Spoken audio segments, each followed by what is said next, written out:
నమస్తే, welcome to prime debate. నేను మీ బ్రహ్మనాయుడు. 100 గొడ్లు తిన్న రాబందు ఒక గాలి మాట వినేవాడు కాదు. ఆయనకి చాలా తేడా ఉంది. ఇక ఓర్చుకొని నాలో నేను దుఃఖాన్ని దిగమింకొని ఏడ్చుకొని ఇక ఆ రోజులు అయిపోయాయి. ఇక నా వల్ల కాదు, ప్రజలకు మంచి చేయాలి, రాజకీయాల్లో కొనసాగాలంటే ఈ పార్టీ సరైనది కాదు, ఇక ఈ పార్టీకి భవిష్యత్తు లేదు అని చెప్పేసి తేల్చేశారు. పార్టీ మారిపోయారు బాలినేని శ్రీనివాసరెడ్డి గారు. ఇప్పుడు బాలినేని శ్రీనివాసరెడ్డి జనసేన పార్టీ నేత. ఇక అయిపోయింది. ఎపిసోడ్ పక్కన పెడితే సామినేని ఉదయభాను గారు, ఈయన కూడా రాజశేఖర రెడ్డి గారికి అత్యంత ఆప్తుడు, మిత్రుడు. దాదాపు ఆయనతో పాటు ట్రావెల్ చేశాడు 1999 నుంచి. మరి ఆయన ఎమ్మెల్యేగా ఉన్నారు. మధ్యలో కొన్నిసార్లు ఓడిపోయినప్పుడు కూడా ఆయన ఎమ్మెల్యేగా కొనసాగారు. 2019లో మరి ఆయన వైసీపీ నుంచి ఎమ్మెల్యే గెలిస్తే ఆయనకు మంత్రి పదవి ఇవ్వకుండా మరి ఎవరైతే మరి జగన్ గారు చెప్తే బూతులు తిట్టేటువంటి మంత్రులుగా ముద్రపడినటువంటి పేరు నాని గారు, అంబటి రాంబాబు గారు, గుడివాడ అమర్నాథ్ గారు, కాపుల కోటాలో 6 సీట్లు ఇచ్చారు. కానీ వారికి అసలు సీనియర్ ఎమ్మెల్యేగా ఉండి మాస్ ఫాలోయింగ్ ఉన్నటువంటి నేతగా ఉన్నటువంటి సామినేని ఉదయభాను గారిని పక్కన పెట్టేశారు. మంత్రి పదవి ఇవ్వలేదు ఆయనకి. ఆయన అనేక అవమానాలు గురి చేశారు. ఆ నియోజకవర్గానికి సంబంధించి ఏ పని చేసేపోయినా నా పనే చేసే పరిస్థితి ఆయన కాదు. ఈయనకి రాజశేఖర రెడ్డి గారికి, జగన్మోహన్ రెడ్డి గారికి నక్కకే నాగలోకానికి తేడా ఉంది. ఇక ఈ పార్టీకి భవిష్యత్తు లేదు, ఈ పార్టీ కీలకత్వం కాబట్టి నా భవిష్యత్తు చూసుకున్నా, నా కార్యకర్తలతో రేపు సమావేశం పెట్టుకున్నా పార్టీలు జాయిన్ అయిపోతా అని చెప్పేసి ఉదయభాను గారు కూడా చెప్పేశారు. ఇక మొన్న చూస్తే ఒక 20 రోజుల క్రితం చూస్తే, నెల రోజుల క్రితం చూస్తే ఎవరైతే పిఠాపురం మాజీ ఎమ్మెల్యే పెండం దొరబాబు గారు, అదేవిధంగా అనేక మంది కెలార్ రోసే గారు, పొన్నూరు మాజీ ఎమ్మెల్యే మన గుంటూరు పోటీ చేసి ఓడిపోయారు ఎంపీగా. ఇక చెప్పుకుంటూ పోతే వైసీపీలో ఎవరైతే బడా నేతలు ఎవరైతే ఉన్నారో, క్లీన్ ఇమేజ్ ఉన్న నేతలు వీళ్ళెవరో కూడా పెండం దొరబాబు గారు కానీ, కెలార్ రోసే గారు కానీ, అదేవిధంగా ఆలనాని గారు కానీ, ఏలూరు వైసీపీ ఎమ్మెల్యే డిప్యూటీ సీఎంగా పనిచేశారు. ఆయన రాజీనామా చేసి ఆయన జనసేన తీర్థం ముచ్చుకొని రెడీ అయిపోయారు. ఇప్పుడు బాలినేని గారు కానీ, సామినేని ఉదయభాను గారు కానీ, ఈ నేతలు ఎవరో కూడా బూతులు మాట్లాడే నేతలు కాదు, బూతు పురాణం చదివే నేతలు కాదు.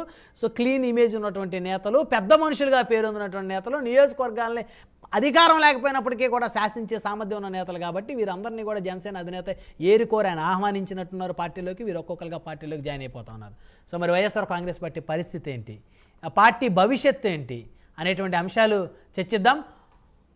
జనసేనలోకి వైసీపీ, ఇదే ఇవాళ ప్రైమ్ డిబేట్. మన ప్రైమ్ డిబేట్లో పాల్గొనడం కోసం చిన్నపరెడ్డి గారు, వైఎస్ఆర్ కాంగ్రెస్ పార్టీ నాయకులు మనతో జూమ్ కాల్ అందుబాటులో ఉన్నారు. అదేవిధంగా ఎస్పీ సాహెబ్ గారు, తెలుగుదేశం పార్టీ రాష్ట్ర అధికార ప్రతినిధి మనతో జూమ్ కాల్ అందుబాటులో ఉన్నారు. అదేవిధంగా కృష్ణాంజలి గారు, రాజకీయ విశ్లేషకులు మనతోటి జూమ్ కాల్ అందుబాటులో ఉన్నారు. అదేవిధంగా చీకటి వంశీదీప్ గారు, జనసేన పార్టీ నాయకులు, అదేవిధంగా సెంట్రల్ ఆంధ్ర జోన్ కన్వీనర్, వారు కూడా మనతోటి స్టూడియోలో అందుబాటులో ఉన్నారు. రైట్, ముందుగా చీకటి వంశీదీప్ గారితో మాట్లాడదాం. జనసేన పార్టీ సీనియర్ నాయకులు, సెంట్రల్ ఆంధ్ర జోన్ కన్వీనర్, ప్రకాశం జిల్లాకు సంబంధించిన నాయకులు ముందుగా చెప్పాలంటే ముఖ్యంగా.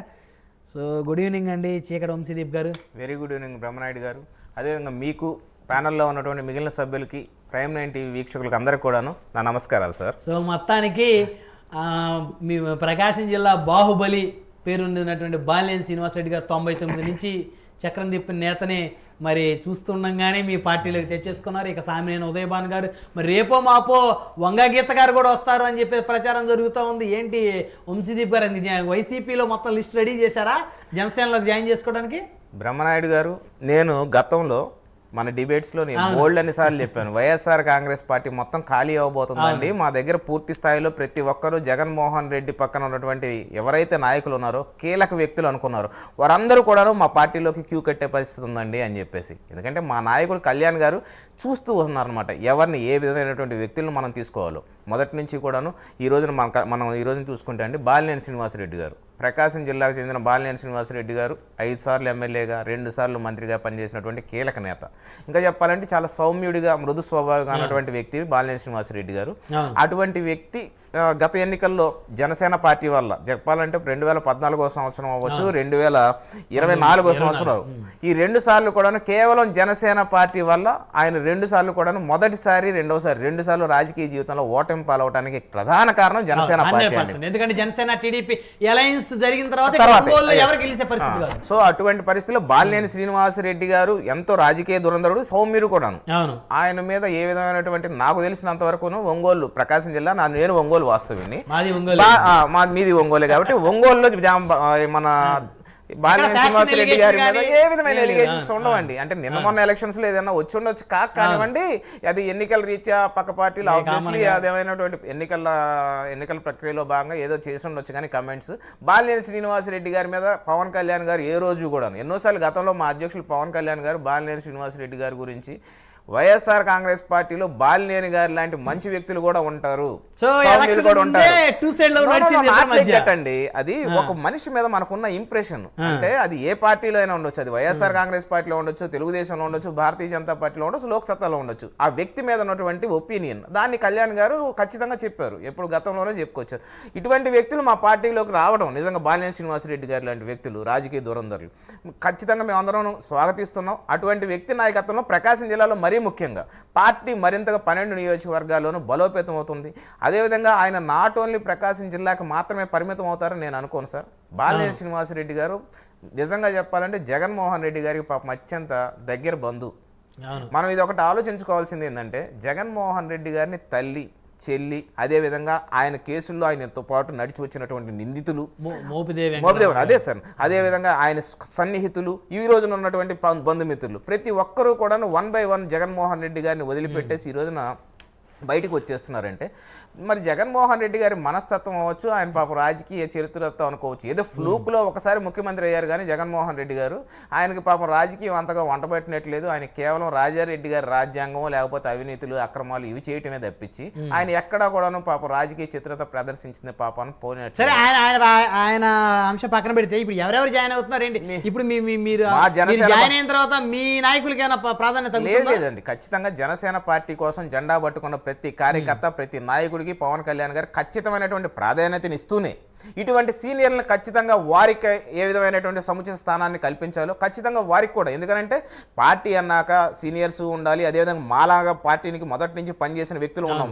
మాలాంటి వ్యక్తులు ఉంటారు. అదేవిధంగా బాలినేని శ్రీనివాసరెడ్డి గారు లాంటి వ్యక్తులు ఉండాలి. ఇటువంటి వారి వ్యక్తులతోటి మేము సమజ్యులుగా పార్టీ కోసం మేము ముందుకు తీసుకెళ్తాం సార్. మా లక్ష్యం ఒకటే, ఖచ్చితంగా సామినేని ఉదయభాను గారు అవ్వచ్చు, ఆళ్నాని గారు అవ్వచ్చు, లేకపోతే రజనీ గారు అవ్వచ్చు, నేను లిస్ట్ చెప్పకూడదు కానీ ఎవరైనా మా దగ్గరికి బోల్డ్ ఎంతమంది వస్తూ ఉన్నారు సార్. కళ్యాణ్ గారు యాక్సెప్ట్ చేయాలే గానీ, పవన్ కళ్యాణ్ గారు ఒప్పుకోవాలే గానీ మా పార్టీలోకి రావడానికి జగన్మోహన్ రెడ్డి గారు కూడా మెర్జ్ చేసి పార్టీలోకి రావడానికి సిద్ధపడేటువంటి చెప్తున్నానండి. అంటే ఇది కొంచెం మీరు అత్యుత్సాహం ఎందుకు సార్? ఇప్పుడు మీరు రామ్కి అయోధ్య రామిరెడ్డి గారు ఉన్నారు. అయోధ్య రామిరెడ్డి గారు అతి త్వరలో ఎటుకాలు పెడుతున్నారు, మీరే చూస్తారు.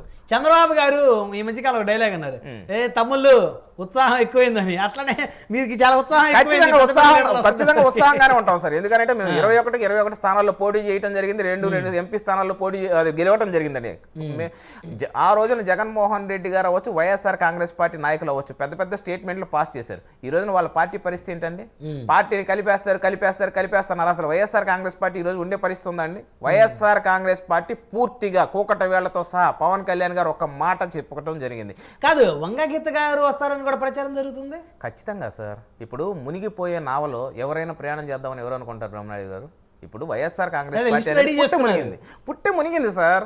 పుట్టె మునిగిపోయే ఆ పుట్టెలోంచి ఎవరైనా కానీ కాలు బయట పెట్టి నా ప్రాణాన్ని కాపాడుకుందాం అనుకుంటారు, ఏ రాజకీయ పార్టీ నాయకులైనా కానీ. అంతేగాని మునిగిపోయేటువంటి నావలో జగన్మోహన్ రెడ్డి గారు నేడు బయట ఉంటారో లేకపోతే తీహార్ వెళ్తారో ఎక్కడికి వెళ్తారో కూడా తెలియని పరిస్థితి. నిజంగా మనం మాట్లాడుకుంటే అటువంటి సార్ ఎవరి మీద స్కెచ్ లేరండి. మనం చేసిన పాపం మనం వెంటాడిద్ది. జగన్మోహన్ రెడ్డి గారు ఏదైతే మిగిలిన పార్టీల మీద ఏం చేశారండి? గతంలో అన్ని రాజకీయ పార్టీలను కూడా తన వైపు లాగొక్కున్నారు, అందరు రాజకీయ నాయకులను లాక్కున్నారు, నోటికి ఇష్టం వచ్చినట్టు అడ్డంగా అడ్డంగా వాగారు. మా అధ్యక్షుడు పవన్ కళ్యాణ్ గారి నుంచి ఏ విధమైనటువంటి మాటలు మాట్లాడారు ప్రతి ఒక్కటి మా మనసులో ఉంటుంది సార్. ఖచ్చితంగా ఈ రోజు జగన్మోహన్ రెడ్డి గారు మానసికంగా తాడేపల్లి ప్యాలెస్ లో మదన పడతా ఉంటారు. ఎందుకంటే బాలినేని శ్రీనివాసరెడ్డి గారిని ఆపటం కోసం శాయశక్తులుగా కృషి చేశారు, అస్త్రశాస్త్రాలు ప్రయోగించారు. బాలినేని గారి చివరికి ఆఖరికి బాలినేని గారి కాళ్ళ వెళ్ళబడినటువంటి పరిస్థితి మాకు తెలుసు కాబట్టి చెప్తున్నాం. అటువంటి పరిస్థితిలో ఆయన మేము ఉండము అని చెప్పేసి బాలినేని శ్రీనివాసరెడ్డి గారు ఈ రోజు తెగదింపులు చేసుకొని వస్తున్నారు. మోపిదేవి వెంకటరమణ గారు, ఆళ్ళ నాని గారు, లేకపోతే సామినేని ఉదయభాను గారు, ఎవరుంటారండి ఈ పార్టీలో? మనం కిలార్ రోసయ్య గారు అవ్వచ్చు. మొదట పెట్టిందే నెల్లూరు నుంచి అండి. కేతిరెడ్డి గారు కూడా ప్రచారం జరుగుతుంది. కేతిరెడ్డి గారి కోసం మీరే ఇందాక ఏదో ఆఫ్ ది రికార్డ్ ఏదో అన్నట్టున్నారు, కేతిరెడ్డి గారు కూడా వస్తున్నారని. సో ఇటువంటి నాయకులు ఖచ్చితంగా సార్ మా పార్టీ బలోపేతం అవ్వడం అనేది ప్రజలందరూ కూడా హర్షించదగ్గ పరిణామం. ఎందుకంటే మంచి వ్యక్తులనే ఖచ్చితంగా పార్టీలో పవన్ కళ్యాణ్ గారు తీసుకుంటారండి. మంచి ట్రాక్ ఉన్న వ్యక్తులనే తీసుకుంటారు. ఎటువంటి క్రిమినల్ బ్యాక్గ్రౌండ్ లేనటువంటి వ్యక్తులకే జనసేన పార్టీలో చూద్దాం. మరి మీరు తీసుకునే నేతల్లో ఎంతమందికి క్రిమినల్ బ్యాక్గ్రౌండ్ ఉంటుంది, ఎంతమంది మంచి వాళ్ళు ఉంటారు అనేది ఇంకా నాయకులు వచ్చినప్పుడు చూద్దాం.